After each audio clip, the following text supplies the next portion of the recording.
trigger, a natural trigger event can induce mass movements of populations very quickly, and a classic example of this comes from the Exodus in the Old Testament.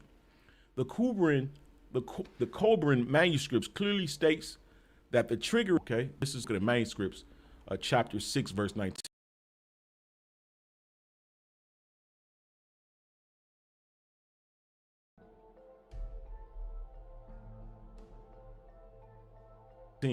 It says, on the great night of the destroyer's wrath, when its terror was at its height, there was a hail of rocks and the earth heaved as pain rent her bowels.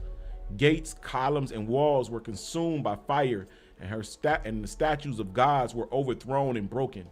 People fled outside their dwellings in fear and were slain by the hail. Those who took shelter from the hail were swallowed when the earth split open. Wow. There's no escape of this event. There's no escape of this event. I'm trying to put y'all up on it. There's no escape. We have to turn back to the Most High. How will we turn back to the Most High? By repenting and turning back to his laws, turning back to the statutes that he wants us to follow. And this is the energy that's being generated within us, that so when he comes, when the destroyer comes, our God will save us. It says, the habitation of men collapsed upon those inside, and there was panic on every hand. But the slaves who lived in the huts in the reed lands at the place of pits were spared. The land burnt like tinder. A man watched upon his rooftops, and the heavens hurled wrath upon him, and he died. The land withered under the wrath of the destroyer and groaned with agony of Egypt. It shook itself, and temples and palaces of the falling stones.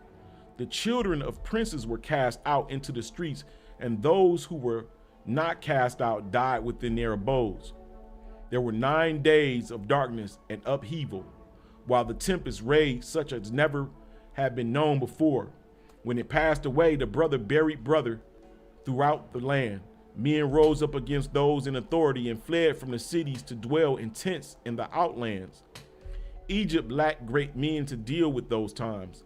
The people were weak from fear and bestowed gold and silver and lapis lazuli, turquoise and copper upon the slaves. And to their priests they gave chalice, urns, and ornaments. Pharaoh alone remained calm and strong in the midst of the confusion, and people turned to wickedness in their weakness and despair. Harlots walked through the streets unashamed,